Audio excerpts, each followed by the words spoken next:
En République du Congo, les sudistes ne doivent pas prendre le pouvoir. Cette phrase, vous allez souvent l'entendre à peu près partout en République du Congo. Qu'il semblerait que si un sudiste prend le pouvoir, ça va être un désordre absolu. Ça va être comme une sorte de vengeance.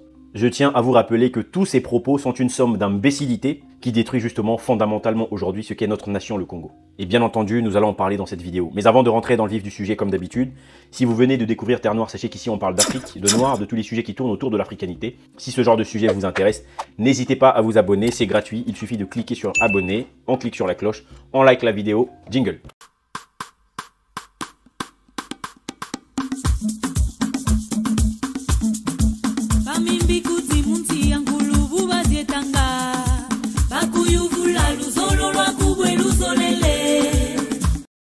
Lorsque vous entendez quelqu'un dire que les sudistes ne doivent pas prendre le pouvoir, vous pouvez presque qualifier cette personne déjà de yéza. Parce qu'il y a une absence finalement de raisonnement quelque part dans son argumentaire. Le fait de qualifier la notion de pouvoir avec une région quelconque traduit déjà l'absence de raisonnement et de réflexion de certaines personnes, qui sont pas très loin d'ailleurs de l'instinct d'un cochon. Parce que continuer à croire que la notion du pouvoir dépend à une tribu quelconque est quelque chose de très grave. Parce que c'est faire preuve d'imbécilité absolue, c'est le cas de le dire. Les gazelles par exemple reconnaissent que les lions sont des prédateurs. Les lions ont plus de pouvoir qu'eux, donc ils ne font que s'échapper. Et ça c'est faire comme un animal, d'estimer qu'à partir du moment où des gens appartiennent à un milieu quelconque, dans une région quelconque, cela fait d'eux donc des gens dignes d'un pouvoir quelconque. Ça c'est la preuve de l'imbécilité. Pendant que d'autres peuples se confrontent aujourd'hui des idéologies, nous avons des confrontations idéologiques, des débats qui sont animés, vous avez des pays comme la République du Congo où nous sommes encore à un état primitif. C'est très grave. Vous avez des gens qui vous parlent de nord et de sud tout le temps, la conception du pouvoir par le nord, des choses qui n'ont aucun sens. Parce que à partir du moment où on estime qu'une personne, si elle est du nord, ne peut pas accéder à un milieu quelconque, ça veut dire qu'on est dans la binarité. C'est-à-dire qu'on est dans quelque chose de booléen, ce qui n'est pas normal. C'est finalement de la réflexion comme un cochon. Vous savez, un cochon ne raisonne pas. Un cochon se rend juste compte de par son instinct que là il est dans la boue, là il n'est pas dans la boue.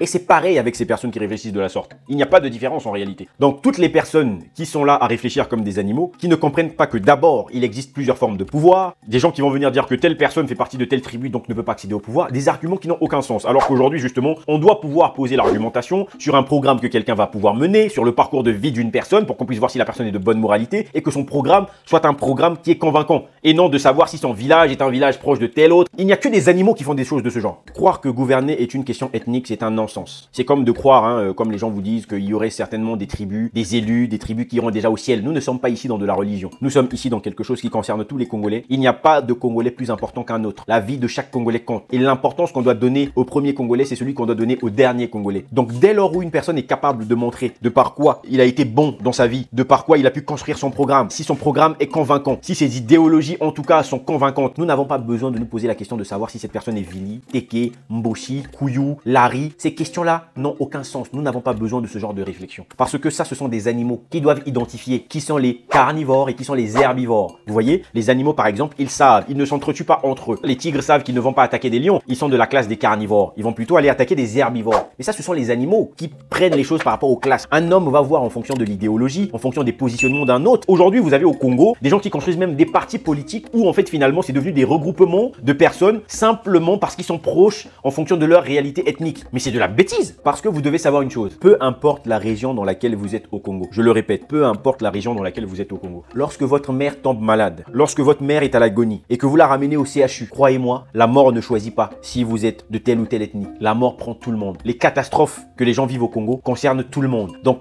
gare aux imbéciles qui croient encore que parce qu'ils font partie d'une ethnie quelconque, que ça leur permet d'avoir le droit sur les autres, tant pis pour eux. Car s'ils continuent de rester dans cette imbécilité, ils vont très vite devenir des cochons. Ça, c'est une réalité. Et les cochons, qu'est-ce qu'on en fait au Congo? On les mange finalement le dimanche au bouillon. Et nous allons manger des cochons au débat. Que ce ne soit pas mal compris. Nous allons manger des cochons au débat. Donc des cochons qui n'ont pas d'argument, qui pensent qu'ils ont peut-être des proximités ethniques avec certaines personnes, que ça leur donne le droit de X ou Y. Nous allons vous manger en plein débat. Comme on mange le ngulumako par exemple chez les Bembe. Lorsque vous êtes dans un bus d'Océan du Nord, en train de faire un trajet, et que vous faites un accident, le bus ne se pose pas la question de savoir de quelle ethnie vous êtes. Donc votre imbécilité qui vous pousse à croire que rester dans cette perception, c'est ce qui va faire en sorte que le Congo change demain, je peux vous garantir que vous êtes le premier mal du Congo. Vous ne pouvez pas continuer à être manipulé de la sorte. Parce que si vous êtes manipulé par d'autres individus, ça veut simplement dire que vous êtes comme des chiens. Un chien, on le prend, on le dresse. Un chien, on lui explique comment il doit s'asseoir. Si tu prends un chien, tu lui expliques qu'une bouteille d'eau, c'est ce que tu utilises pour lui fouetter, le chien considérera que c'est ça. Si tu prends un chien, tu lui expliques qu'il doit dormir dehors, pas dans la maison, il comprendrait que son endroit pour dormir c'est dehors. Donc évitez d'être comme des chiens qui sont dressés, que certaines personnes manipulent, alors que vous vivez les mêmes réalités que tout le monde et que parfois vous croyez que vous avez le privilège de quoi que ce soit. Vous devez comprendre une chose. Au sud, il y a des gens brillants et il y a aussi des imbéciles. Au nord du Congo, c'est pareil. Vous avez des gens brillants, vous avez aussi des tonnes d'imbéciles. Donc continuez à penser que le fait d'être du sud, du nord, d'être d'une telle ethnie, c'est ça qui est censé disqualifier quelqu'un. C'est revenir finalement à un positionnement qui est très grave, ce que faisaient les Occidentaux. Les Occidentaux ont estimé que à partir du moment où un individu était noir, ça veut dire qu'il n'avait pas assez de facultés cognitives qui lui permettent d'assimiler des informations. En d'autres termes, il ne pouvait pas être vraiment intelligent. Il considérait qu'il avait un cerveau comme celui d'un animal, sous prétexte que ce dernier souffrait de ces problématiques du simple fait qu'il ait été noir. Donc si vous pensez que du simple fait qu'une personne soit d'une origine quelconque en République du Congo, qu'on ne peut pas lui accorder telle ou telle chose, vous rentrez dans la même imbécilité que les blancs ont appliqué à un moment donné en Afrique. Vous devez savoir une chose, il existe plusieurs pouvoirs. Ça doit être clair. Je vais quand même vous citer les pouvoirs aujourd'hui pour que les gens comprennent. Il y a ce qu'on appelle le pouvoir exécutif, ce qui est relatif à l'exécution, les politiques, tout ça, toutes les décisions qui sont prises. Ça, c'est ce qu'on appelle le gouvernement. Mais il n'y a pas que ça comme pouvoir. Vous avez aussi le pouvoir législatif, qui n'existe quasiment pas, j'ai envie de dire, en République du Congo. Quand on parle de création de lois, justement, qui est détenue par l'Assemblée et le Parlement. Mais j'ai envie de vous dire, l'Assemblée et le Parlement, en République du Congo, n'a pas vraiment de valeur. Donc on va dire que c'est un pouvoir qui existe, mais qui ne se manifeste pas vraiment en réalité en République du Congo. Et vous avez le pouvoir judiciaire. Le pouvoir judiciaire aussi qui est hyper important. Ça permet justement d'interpréter un certain nombre de lois, de pouvoir faire justement l'administration de la justice. Et c'est le pouvoir justement qu'on retrouve dans les tribunaux, les juges, tout ça. C'est un pouvoir. Nous avons besoin de tous ces pouvoirs-là. Vous avez aussi le pouvoir médiatique. Le pouvoir médiatique, si vous ne savez pas, la puissance des médias. Aujourd'hui, même par le biais des réseaux sociaux, il y a une influence quelconque. Donc, il faut prendre en compte ce pouvoir. Vous voyez par exemple dans des pays comme les États-Unis, la France, les médias influencent beaucoup la masse. Et vous avez forcément le pouvoir économique. Ce pouvoir-là aussi permet justement de changer les comportements des humains. Lorsque vous détenez l'économie d'un pays, vous pouvez obliger le pays à se plier lors de certaines décisions. Et ça, c'est hyper important. Et justement, lorsqu'on n'est pas capable de prendre le pouvoir exécutif, on doit au moins essayer d'avoir le pouvoir économique, voire le pouvoir médiatique. Parce que ça, ce sont les choses beaucoup plus simples d'accès, qui sont bien entendu complexes, mais beaucoup plus simples d'accès, par exemple, que l'exécutif. Donc, la prochaine fois qu'une personne viendra vous dire que les sudistes ne peuvent pas prendre le pouvoir, c'est très simple. Vous lui posez une seule question. De quel pouvoir parle-t-il? Et vous verrez par vous-même l'incapacité de cette personne de pouvoir répondre à cette question. Vous montrera finalement son niveau d'argumentation et sa réflexion. Vous avez des gens qui viennent, qui vous pondent des phrases qui ne veulent strictement rien dire parce qu'ils ont certainement entendu ça d'un autre abruti quelque part et ils pensent que ça devient une vérité. Voilà le problème aujourd'hui de la République du Congo. Donc, je tiens aussi à rappeler une chose. Si vous avez entendu un imbécile frustré quelque part dire que les sudistes ne peuvent pas prendre le pouvoir, s'il vous plaît, ne commencez pas à considérer que cet imbécile est le représentant des personnes habitant le nord de la République du Congo. Comprenez qu'il y a des imbéciles partout, qu'il y a des gens qui viennent avec des propos qui n'ont aucun sens. Voyez-vous? Donc, je sais que ces personnes, avec parfois ces phrases, viennent parfois vous influencer, ça vous fait parfois mal, ça pousse certaines personnes à dire un certain nombre de choses. Parfois, apprenez à vous ressaisir. Quand une personne vient vous dire une telle chose, posez-lui la question de vous définir de quel pouvoir parle-t-il. Vous verrez que très vite, le débat s'arrêtera. En tout cas, je ne sais pas ce que vous pensez de cette vidéo, mais il était important pour moi d'aborder ce sujet, que parfois j'entends un peu trop des gens venir dire des choses qui n'ont aucun sens. Mais très souvent, des gens qui ne volent pas très haut ne disent pas des choses qui ont beaucoup de valeur.